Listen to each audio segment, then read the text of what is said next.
First off, philosophy is a confession.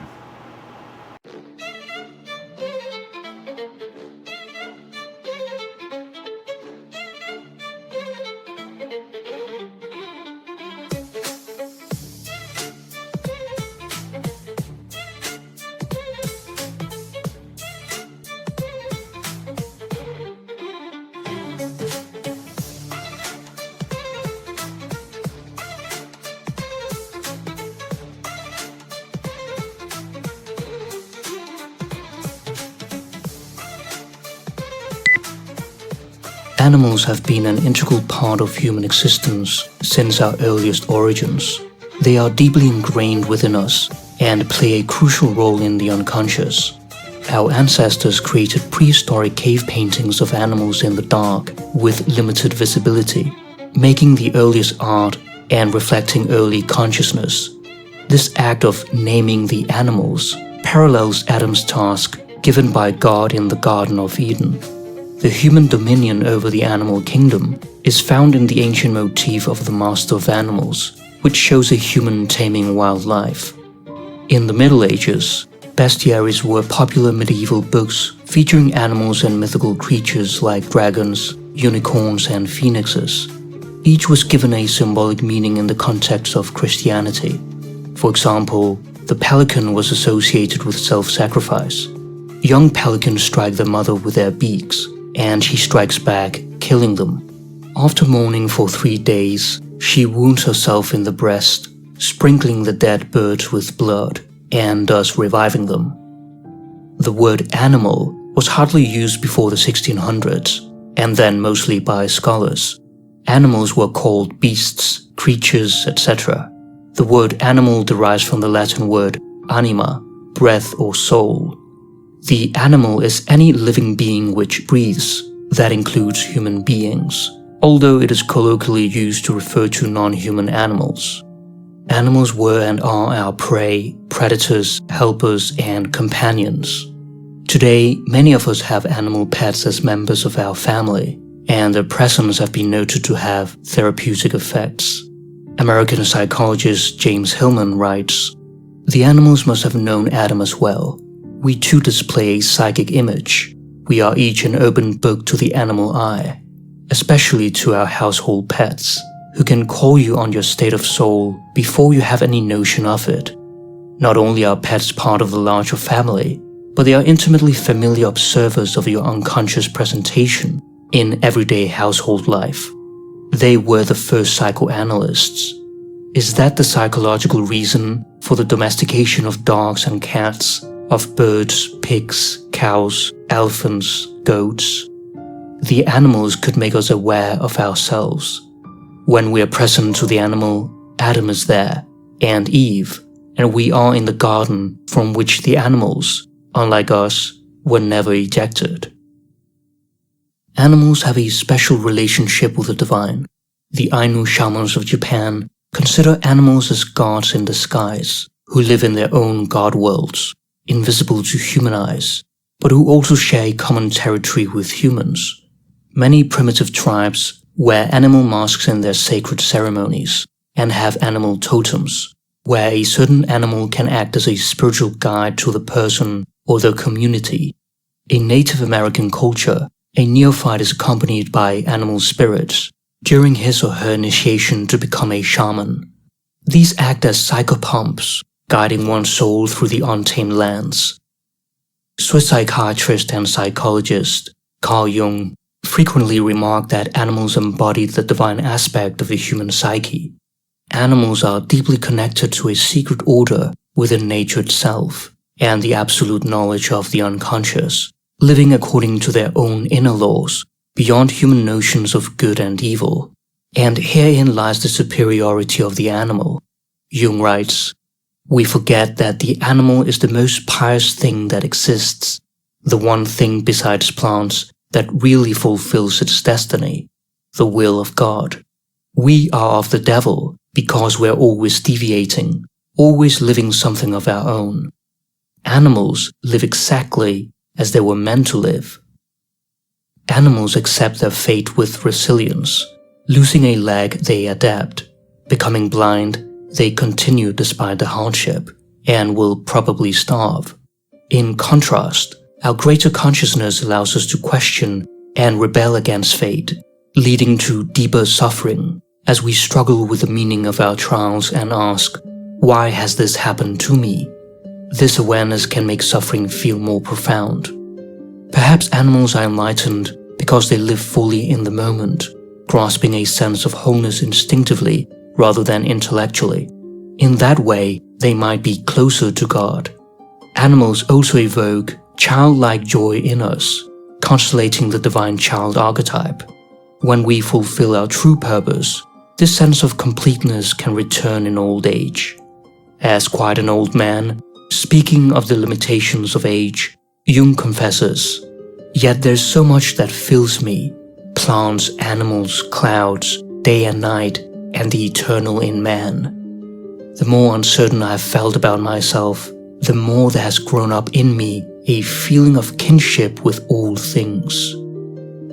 With animals, the continual succession of generations brings no change. They appear to share the fundamental nature of creation, its repetitious, rhythmic stability. Animals are eternal forms walking around. In other words, the origin of the species is outside historical, empirical knowledge. They are themselves the origins, the revelations of eternal forms, hence why they have always been considered sacred and close to God. In Christianity, God has his animal, the dove.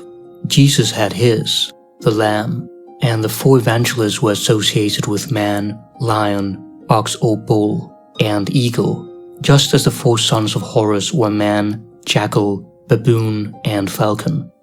Jung stated, "Over the animal is the God, with the God is the God's animal." In various religions, animals are revered as gods. In Egyptian mythology, the falcon represents Horus, the ibis or baboon symbolizes Thoth, and the jackal is linked to Anubis, the guide to the underworld. In Hinduism, deities have animal mounts. Shiva has a bull, Ganesha has a mouse, and Durga has a tiger or lion. The animal is also a messenger of the gods, and people recognize that the divine being was present within the animal. The reason we must give so much attention to animals in our unconscious is that they represent forms of life that are still in touch with a form of absolute knowledge. They are the ones who can lead us to this source of natural life. Theriomorphic symbols, that is, gods or beings in animal form, are very common in dreams and unconscious manifestations. This symbolism arises out of the primal, chthonic aspect of nature, that deep source in the unconscious that was reduced to an aberration by Christianity, yet set at the center of a process of redemption by the alchemists. When animals appear in our unconscious, they typically symbolize our instincts, though it is more complicated than that, as each animal has a different instinctual impulse, which is based on biological survival, but also on instinctual images or archetypes. It is the latter that provide us with the symbolic patterns of the collective unconscious and help us to understand our own psyche. We belong to the animal kingdom, and knowing this is part of the individuation process, the journey towards wholeness. Yet, we seem to have forgotten our roots. Each of us is like an ark, a microcosm containing the animals. The 3rd century Christian scholar Origen writes, "Understand that you have within yourself herds of cattle, flocks of sheep and flocks of goats, and the birds of the air are also within you. Do not be surprised if we say that these are within you, but understand that you are another little world." According to Jungian analyst Marie-Louise von Franz, animal stories seem to represent the deepest and most ancient form of archetypal tales. We anthropomorphize animals because they reveal certain emotions in us, that is, our animal instincts. What is out there displays our inner self, so the study of animals affords great self-knowledge. From a psychological standpoint, animals appearing in stories are symbolic animals, for the animal is the carrier of the projection of human psychic factors.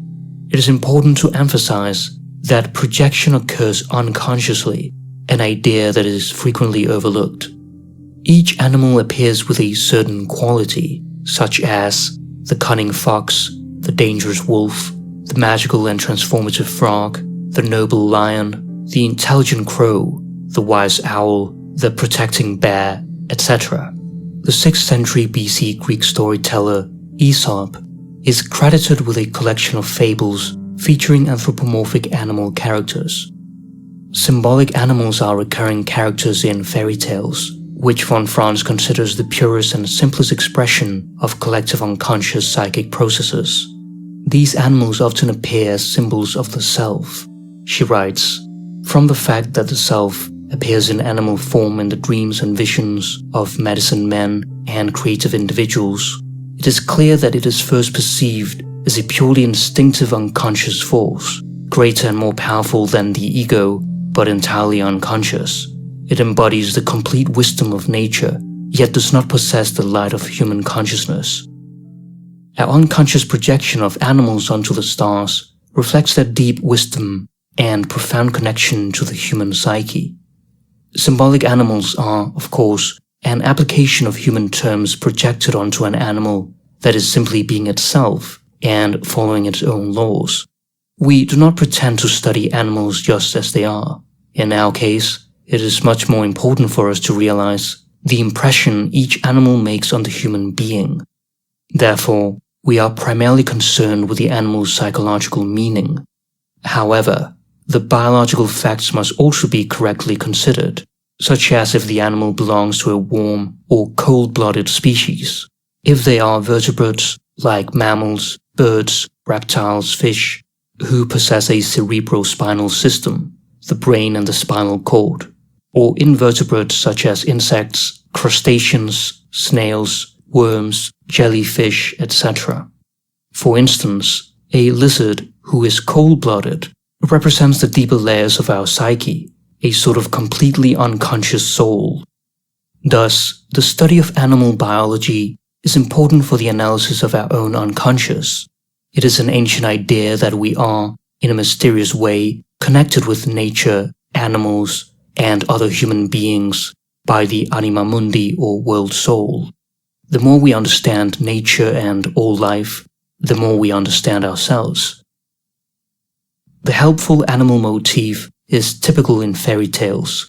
When all seems lost for the hero, an animal appears that shows him something very self-evident, which he has not seen. That is the function of the instinct, which helps in situations where nothing else helps. So, people who can follow their instincts are much better protected than by all the wisdom of the world. If we learn to trust our own experience, it will, according to the natural law, lead us to a state of completeness, to what we really are. Therefore, it is an important question for the psychologist whether a series of emotions is in accordance with the instincts represented by the animals. Friedrich Nietzsche writes, "And behold, an eagle swept through the air in wide circles, and on it hung a serpent, not like a prey, but like a friend, for it kept itself coiled round the eagle's neck. They are mine animals, said Zarathustra, and rejoiced in his heart. The proudest animal under the sun, and the wisest animal under the sun. They want to know where Zarathustra still liveth. Verily, do I still live? More dangerous have I found it among men than among animals. In dangerous paths goeth Zarathustra. Let mine animals lead me." In Grimm's fairy tale, The Two Travelers, a shoemaker blinds a tailor and abandons him. After the tailor's sight is restored, he is terribly hungry but spares each animal that begs for its life. At the king's court, the shoemaker sets the tailor impossible tasks, but the spared animals help him succeed. The tailor is rewarded for his kindness, while the shoemaker is punished for his cruelty. If we treat our instincts well, they will always help us in difficult times, while repression can turn them into threatening forces. This often appears in nightmares as a wild beast chasing or attacking us. The animal reflects our neglect of our true nature, The self mirrors the ego's attitude towards it. Jung writes, "We know that the mask of the unconscious is not rigid. It reflects the face we turn towards it. Hostility lends it a threatening aspect. Friendliness softens its features." In all of her years studying fairy tales, von Franz observed one unfailing rule: anyone who earns the gratitude of animals invariably wins out. A strange twist in fairy tales involves the animal instructing the hero to kill it after providing aid, and the hero must trust his animal instinct so wholly that he is willing to do so. Once one has fully embraced one's animal instincts, they must be sacrificed for the true self, the whole person, to emerge. Instincts give life meaning and harmony, but overindulgence can lead to losing consciousness, which implies possession by the animal. The greatest consciousness is not a regression to the animal level, but a return to it on a higher level. It is the animal who knows the way home. It is the animal within us, the primitive, the dark brother, the shadow soul, who is the guide. Certain animals may appear more frequently and hold special significance for us. However, it is above all the animals that appear in unconscious manifestations, dreams, active imagination, visions, etc., that interest the psychologist, which usually point to an important insight. Jung writes of a synchronicity. "I walk with a woman patient in a wood. She tells me about the first dream in her life that had made an everlasting impression upon her. She had seen a spectral fox coming down the stairs in her parental home. At this moment, a real fox comes out of the trees not 40 yards away and walks quietly on the path ahead of us for several minutes. The animal behaves as if it were a partner in the human situation." In her book, The Archetypal Symbolism of Animals, Jungian analyst Barbara Hanna explores the symbolic meaning of some domestic and wild animals. While it's tempting to classify animals for easy reference when they appear in dreams, each animal has multiple meanings based on personal context. Jung differentiates between big dreams, which stem from archetypes in the collective unconscious, and little dreams, which arise from complexes in the personal unconscious. The latter are the most common, although dreams can also contain elements from both sources. When an animal appears in a dream, start by exploring your personal associations and how the animal relates to your current attitude or situation in life. For example, a starved horse might symbolize the unlived life, neglect of what truly matters. Afterwards, use amplification by examining the animal's biological facts, its role in myths and fairy tales. This process amplifies the personal content to a collective level for deeper understanding. We'll now explore the archetypal symbolism of animals discussed in Hannah's book: the cat, dog, horse, bull, cow, lion, and serpent, to understand their role in the unconscious. For more animal symbolism, consider reading the Book of Symbols, Reflections on Archetypal Images by the publisher Taschen. It is a treasure trove of symbolism. Starting with the archetypal symbolism of the cat, it is considered the least domesticated of our household pets. Archaeological evidence shows a burial ground in Cyprus of a child buried with a cat approximately 9,500 years ago. The domestication of cats likely began in the Near East, in the region known as the Fertile Crescent. The development of agriculture led to surplus grain storage, attracting vermin. Cats help control these pests and reduce disease. Domestic cats were highly revered in ancient Egypt, dating back 4,000 years. Many prayers or charms were exclusively for the protection and well-being of cats. They were practically household gods. Countless mummified cats have been discovered in archaeological excavations, as well as cat-shaped amulets and sculptures. In the city of Bubastis was the Temple of Bastet, the cat goddess of fertility and protection, and cats were her earthly embodiments. One of the most popular celebrations in ancient Egypt was dedicated in honor to this goddess. Rituals were performed, people danced and played music, and more wine was consumed on that day than was the case throughout the year. It was a grave sin in ancient Egypt to hit a cat, and a serious crime to kill one. The historian Diodorus of Sicily reports the prompt death of a Roman soldier after he accidentally slew a cat while stationed in Egypt. In H.P. Lovecraft's short story, The Cats of Ulthar, it became a law that in the city of Ulthar, no man may kill a cat. The story emphasizes the mystical and enigmatic nature of cats, attributing them with supernatural powers. Cats are almost universally associated with magic and witches. The hook for this projection onto cats is probably the way that they, like serpents, can cast a sort of spell on their prey. A bird, for instance, is sometimes totally unable to fly away if it is caught in the spell of a cat's eyes. Cats are stealthy and can strike with lightning speed and use surprise tactics in an unpredictable fashion. The domestic cat is only one branch of a large family of felines, which includes lions, tigers, leopards, panthers, and so on. Members of the cat family hunt in an extraordinarily clever way, pretending, for instance, to be asleep or remain motionless for long periods, so as to deceive their prey into thinking them harmless. Here they demonstrate strategic deception and control of hunger and greed. Bastet was originally a fierce lioness and is related to Sekhmet, a lioness and warrior goddess, the vengeful manifestation of Ra's power, whose fiery breath was connected with a hot wind from the desert. She is believed to have caused plagues and was also invoked to ward off disease.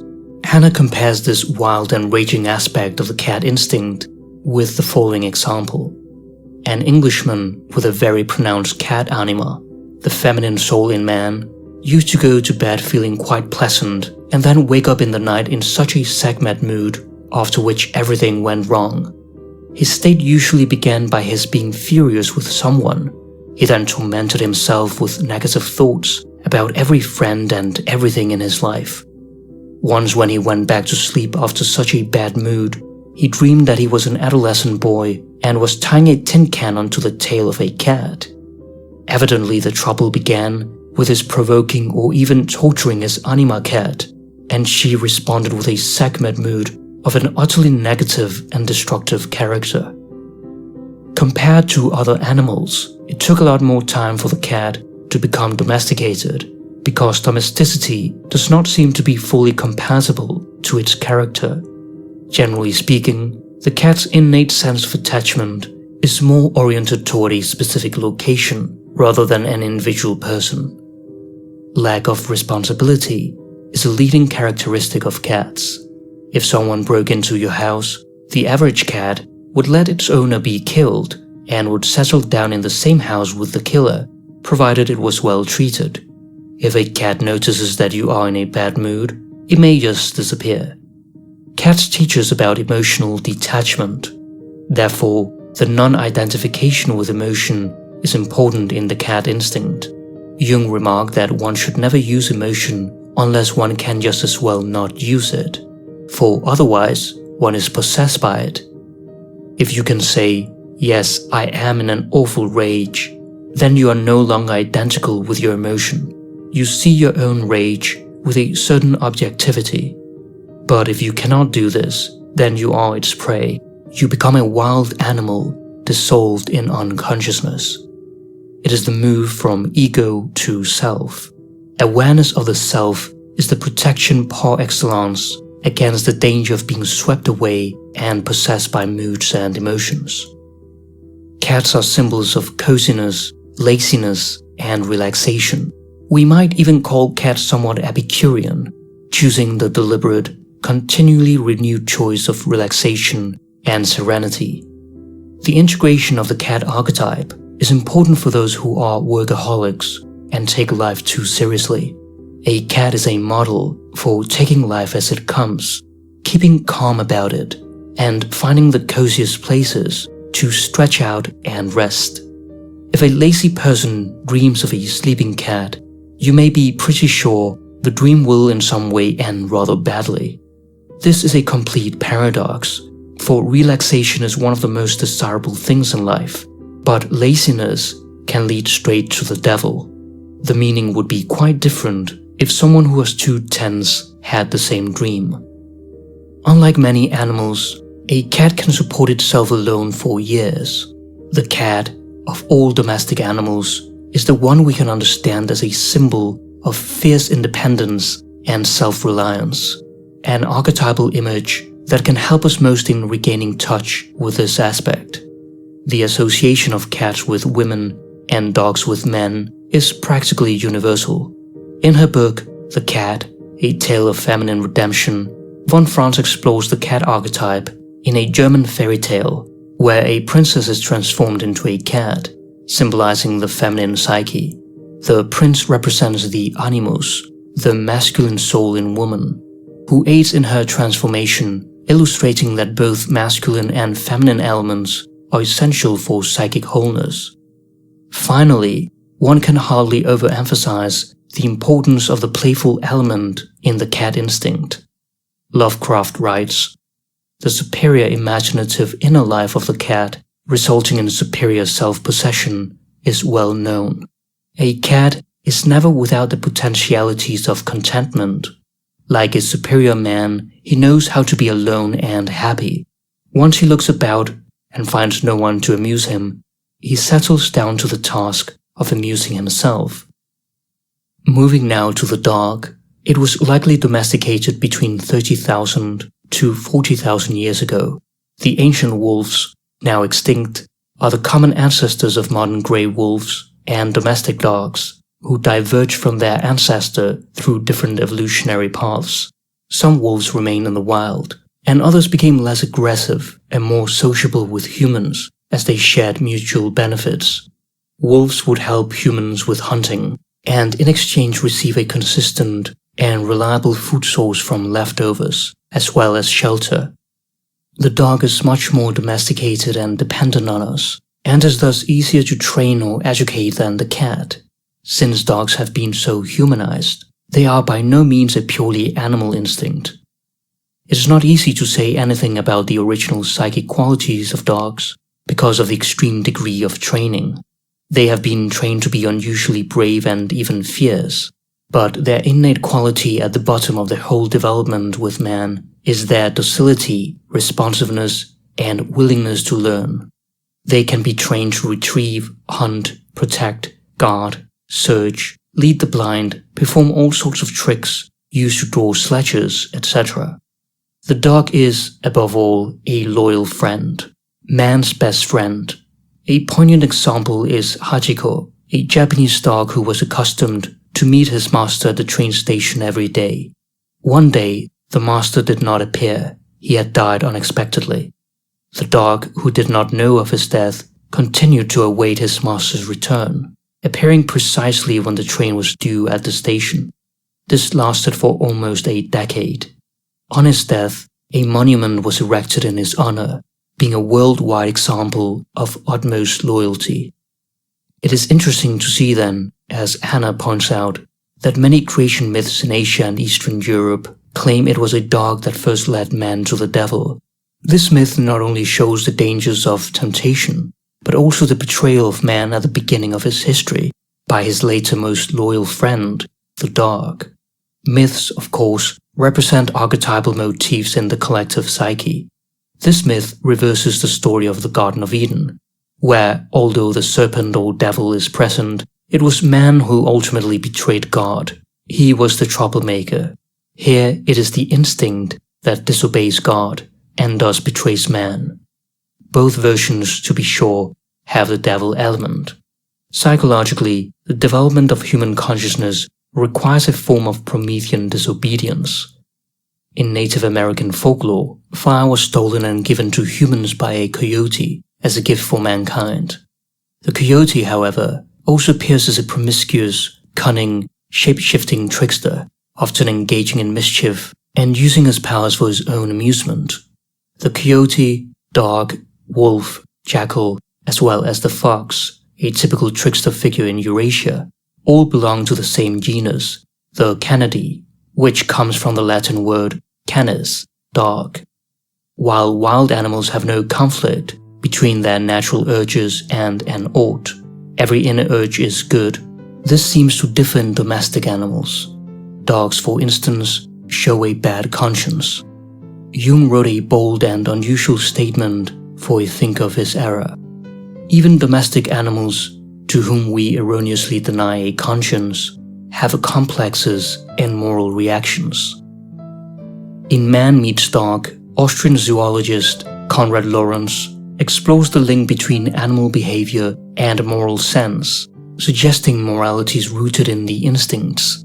He recounts how his bulldog, Bully, was jealous when a second dog arrived and fought with him. During the altercation, Bully accidentally bit Lorenz's hand, and upon seeing the blood, he entered into shock and showed deep guilt, refusing to eat and suffering for weeks, despite Lorenz's immediate forgiveness and the absence of prior fear of punishment.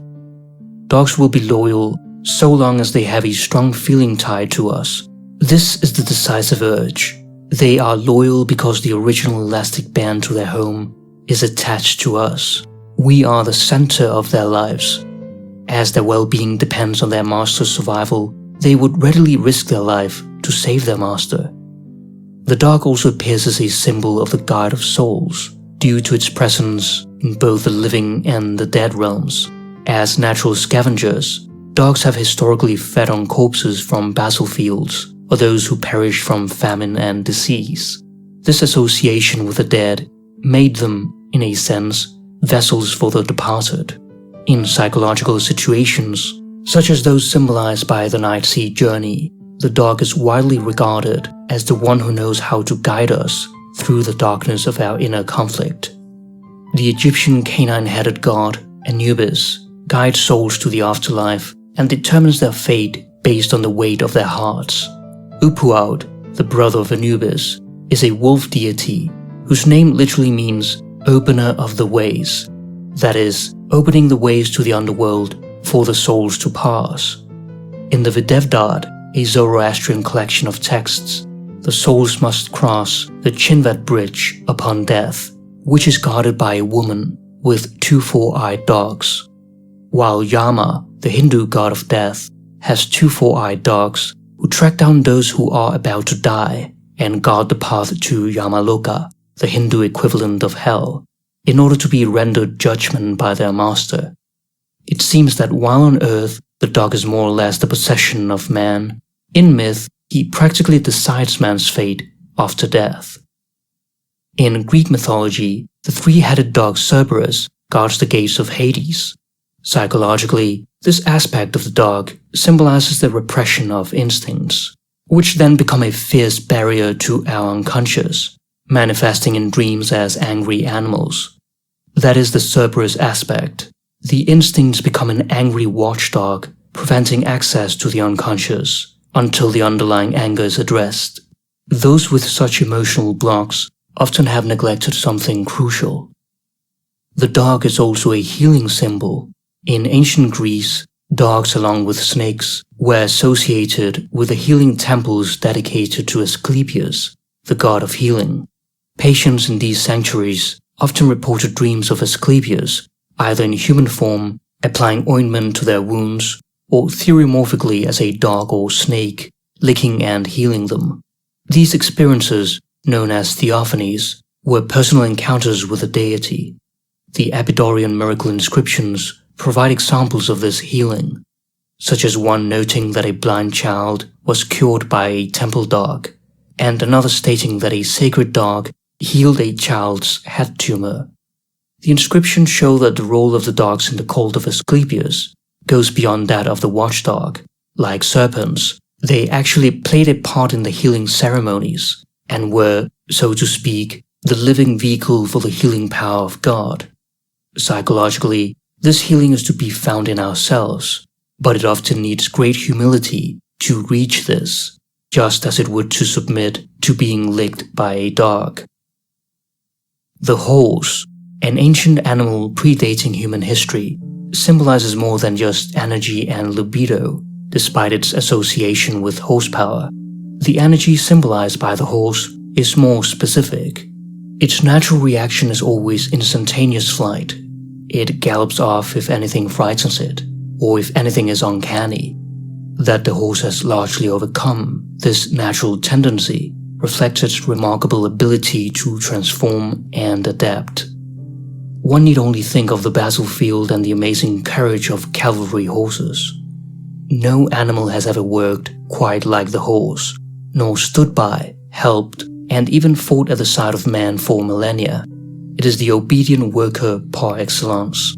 We take pride in comparing ourselves with horses, with expressions such as, "he works like a horse," or "she is a workhorse." The horse is indeed a helper, but also a victim, with millions having died in combat, harsh conditions, and from overwork.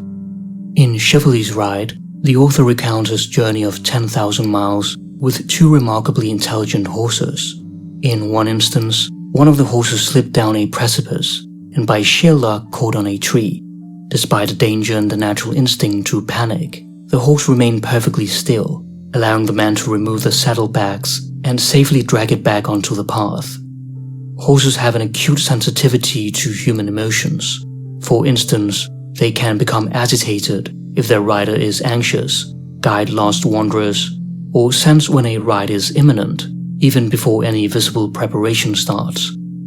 In his book, The Other Side, Alfred Cuban depicts an almost starved and maddened horse galloping around in wild panic as it is imprisoned in the catacombs beneath a town. This horse, lost in the labyrinth of the collective unconscious, never finds its way out and goes mad. Although an extreme example, it vividly illustrates the great danger of being disconnected from our horse instinct, which becomes a frenzied and wild horse imprisoned deep within our unconscious, desperately seeking an escape but finding none. Plato famously describes the soul as the charioteer driving two horses. The white horse represents reason and obedience, leading towards the divine, while the black horse symbolizes appetite. It is wild and unruly, pulling downward. This is a marvelous image of the opposites in our soul that lead to our greatest difficulties. Hannah relates a Turkestan fairy tale called The Magic Horse. In it, the horse becomes a symbol of the self, in which the whole process of individuation takes place. After a jinn succeeds in taking the princess and intends to eat her, a magic horse appears and defeats it. Hannah writes, "The horse then commands the princess to kill it and put its head on one side, its legs in the four directions of the compass, and throw away its entrails. She is then to sit with her children under the ribs. After she mustered the courage and carried out the task, the legs then turn into beautiful golden poplars with emerald leaves. The entrails become villages and fields, the ribs a beautiful golden castle, and the head a silvery stream of water. After a long time, the king finds her, and they live together in this mandala kingdom that originally was the horse." The bull, the cow, and the ox represent the very foundations upon which our cultures were built. The domestication of cattle marked a monumental advance for humanity. The bull, symbolizing male generative power, was sacred to the Egyptians.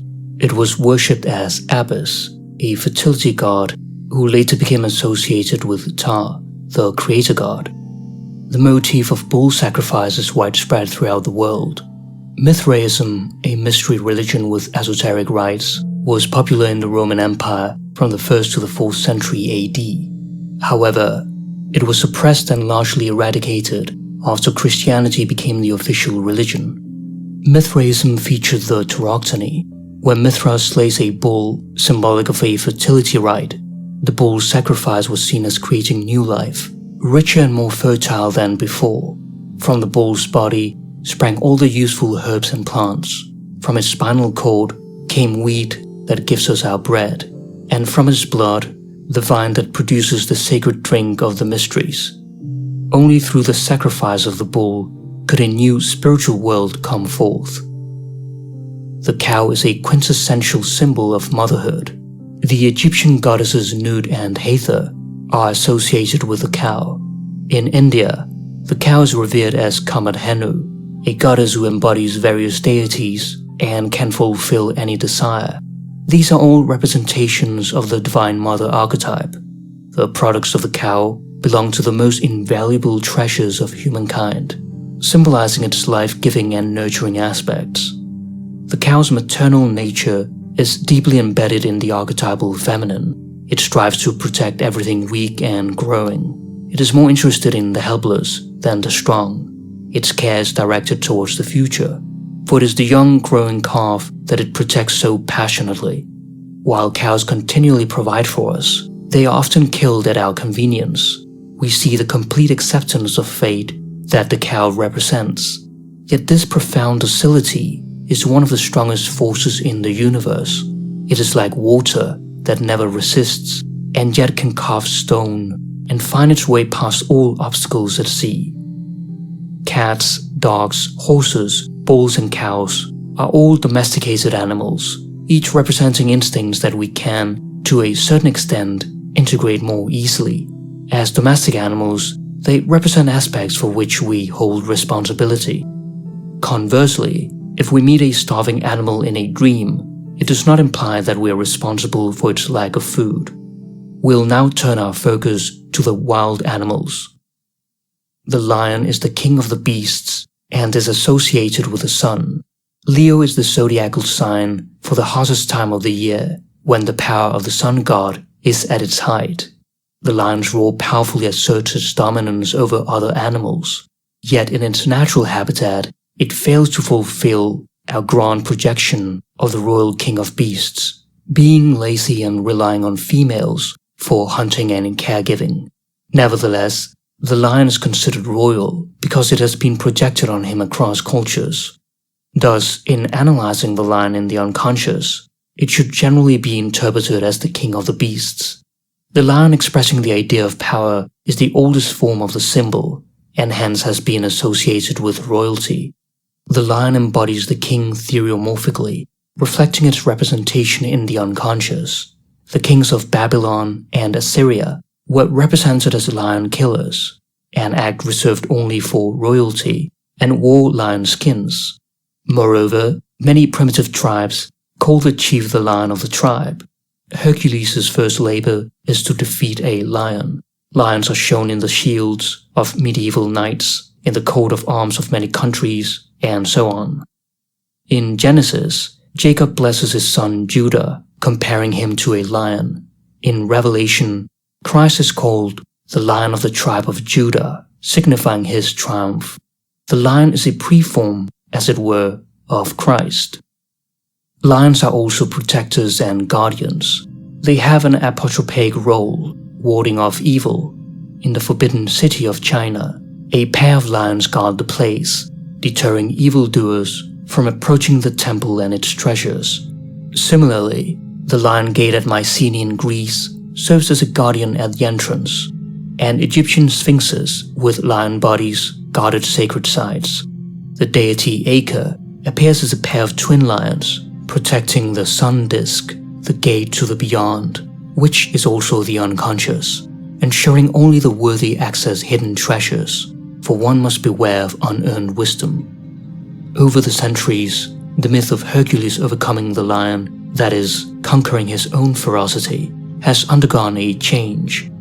In the fairy tale, the king's son, who knew no fear, wild animals guard the garden with a tree of life. When the hero finds the garden, the animals are asleep. So he enters the garden, and in the tree, there's a ring which he puts his hand right through and plucks the apple. The ring fastens tightly around his arm, and he feels a mighty strength surge through his body.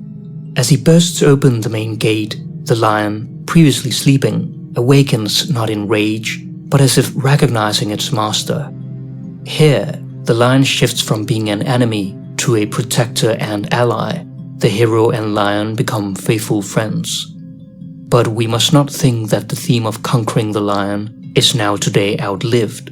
It is as pertinent as ever. However, more self-realized individuals are called not just to overcome their emotions, but to integrate and cooperate with them for a greater purpose. Jung pointed out one great danger when meeting the unconscious, not the contents themselves, but the panic that can arise. Thus, we need to integrate the archetype of the hero without fear, present in many tales, to effectively engage with the unconscious. It is psychologically significant that the hero approaches the lion from within, instead of from the outside, as previous invaders had attempted. By obtaining the apple and ring aspects of the self, the hero can walk through the closely guarded front door from the inside. This could be compared with the Cerberus aspect of the fierce watchdog, employed to keep out intruders. Behind this violent emotional complex is a great treasure, which is needed to face the complex.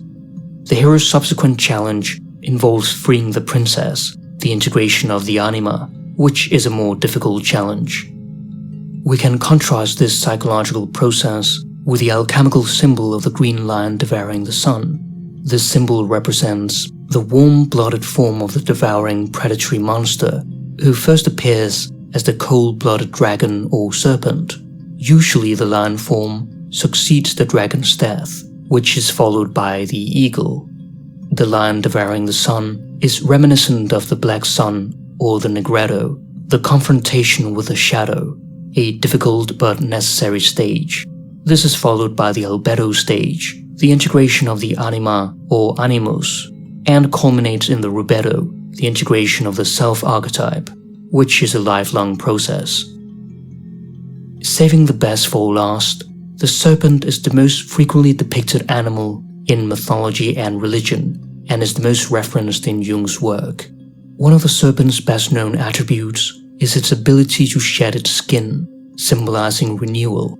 Moreover, they live relatively long lives. Indeed, it was once thought that they only shed their skin and never die. This contributed to their association with the eternal cycle of oneness, as seen in the Ouroboros, one of the oldest symbols in alchemy.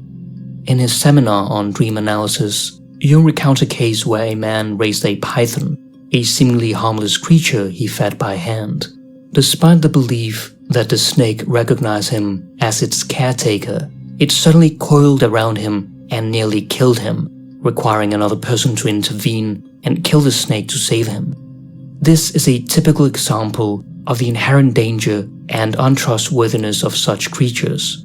Warm-blooded and cold-blooded animals have been adversaries for millions of years. The cold-blooded animal represents an extremely archaic psychology of the cold-blooded quality in us. There are people who, under certain circumstances, would be capable of things which they simply could not admit. It is frightening. We are shocked out of our wits and cannot accept it. These cold-blooded relics are in a way uncanny powers because they symbolize the fundamental factors of our instinctive life dating back from Paleozoic times. Primates raised in captivity, who have never encountered snakes, still exhibit a strong fear response to both real and snake-like objects, often backing away and staring in awe. Despite their danger, snakes have a hypnotic, almost magical allure. Jung says that a terrible fear or an organic threat of disease is often expressed in dreams by a snake. For example, he had an acquaintance who told him that whenever she dreamed of snakes, it meant diseases. She dreamt of an enormous serpent that killed many people.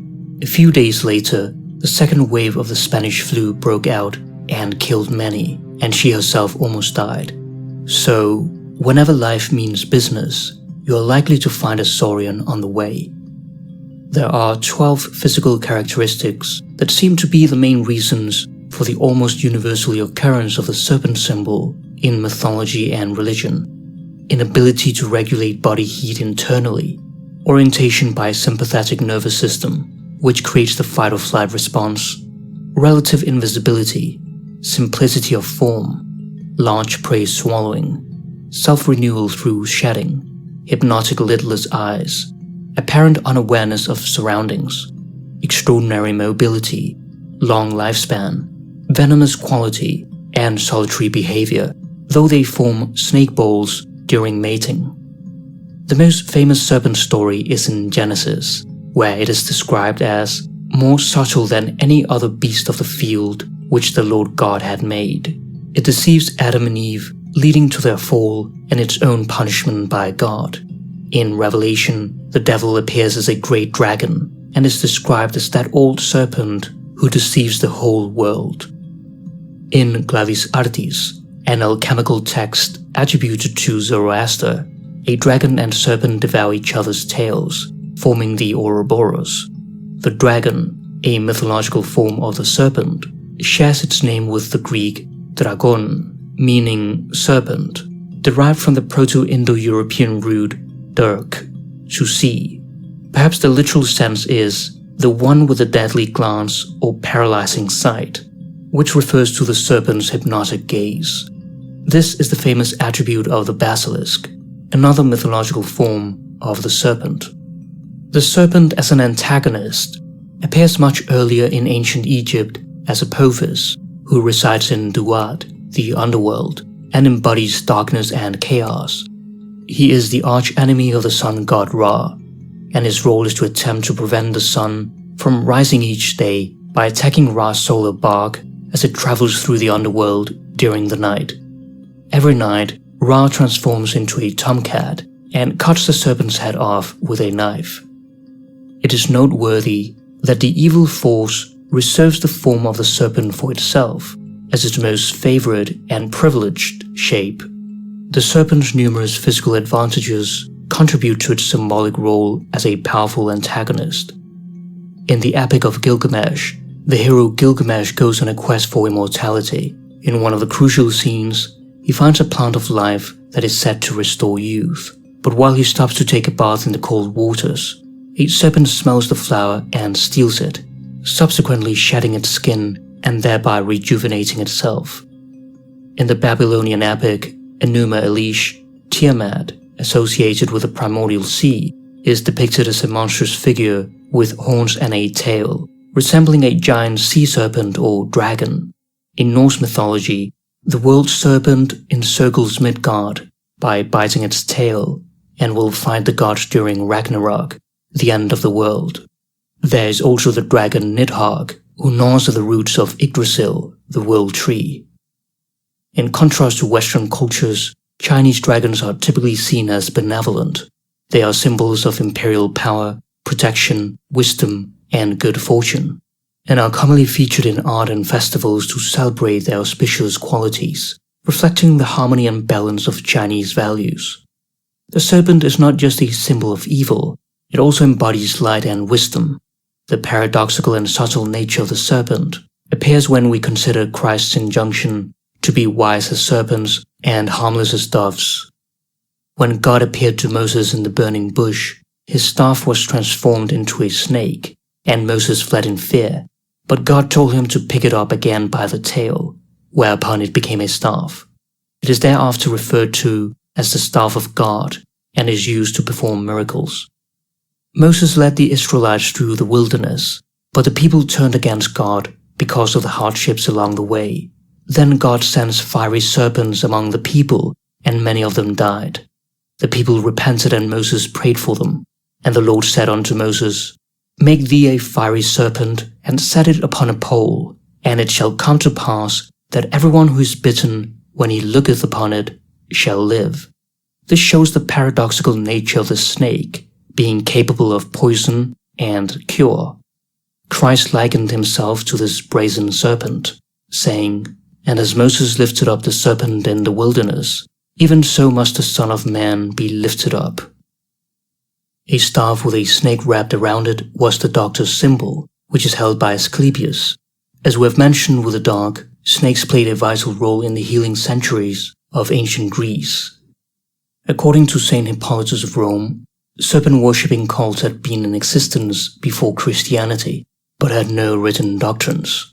The Aztecs, for example, worshipped the feathered serpent Quetzalcoatl, a creator god who used his blood to create humans after gathering ancient bones from the underworld. He also brought knowledge to humankind. In Asian religious traditions, Nagas are semi-divine beings with a half-human, half-serpent form, residing in Nagaloka, a subterranean realm filled with jewels and lakes. They guard treasure and knowledge. In Hinduism, the most prominent of the Naga Rajas, king of the Nagas, is Sesha, the thousand-headed Naga who holds the universe on his hoods and praises Vishnu from all his mouths. This cosmic serpent floats in the ocean of milk as a primordial form of Vishnu rests on it, dreaming the universe into reality.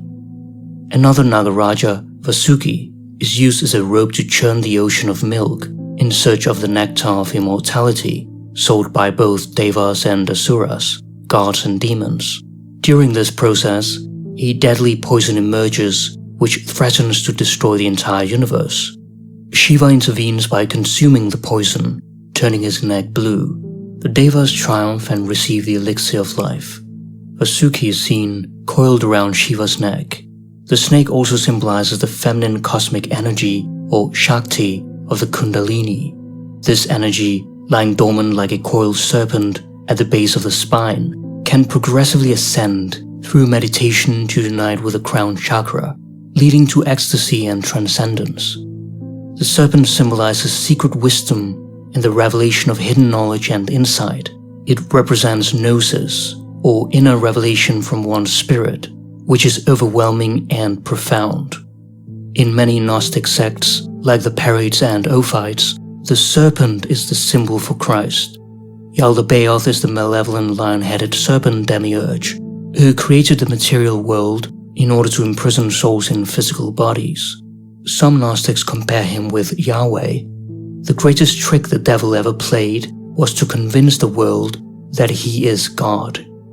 Jung writes, according to the old tradition, the creator of the world, the Demiurgos, was a blind demon who thought he had made human beings as unconscious as possible in order that they should not see the imperfection.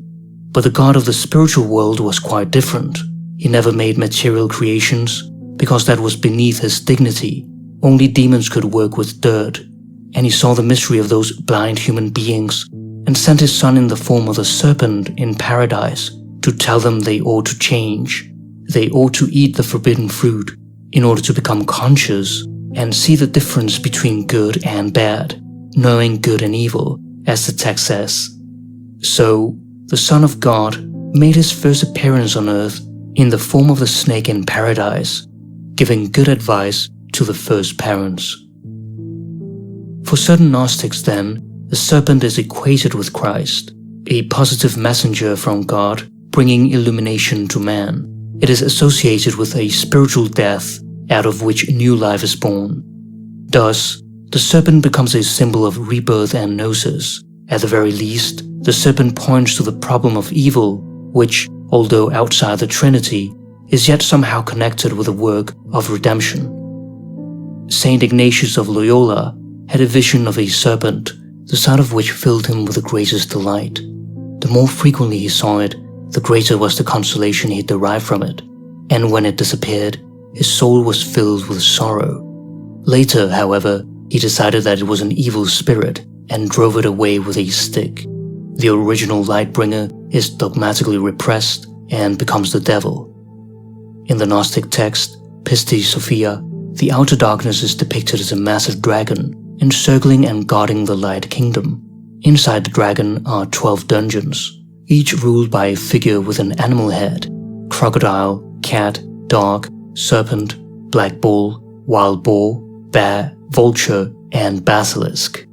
The last 3 dungeons have rulers with multiple heads: 7 dragon heads, 7 cat heads, and 7 dog heads, respectively. Whatever animal the unconscious may send you, there's an important message being delivered. When we are not aligned with our instinctual force, we often become sick and neurotic. In the beginning of life, one should trust the animal, one's instincts, to guide one into life, and this is just as true at the time of death. One must trust one's instincts to guide one out of life. Our instincts can teach us how to die properly. These are animal instincts. Therefore, if we trust the animal, if we trust our body, then we are let out of life as harmoniously as we were let into it. Understanding the deepest instincts of animals is crucial for both comprehending them and our own animal instincts: the cat's independence and self-reliance, the dog's loyalty, the horse's adaptability, the bull's sacrificial nature, the cow's nurturing quality and docility, the lion's power and protection, and the serpent's paradoxical nature are all but a few examples of how the dream animal can be interpreted. In the last analysis, most of our difficulties come from losing contact with our instincts, with the age-old forgotten wisdom stored up in us. And where do we make contact with this old man in us? In our dreams. They are the clear manifestations of our unconscious mind. In our sleep, we console the 2 million-year-old man which each of us represents.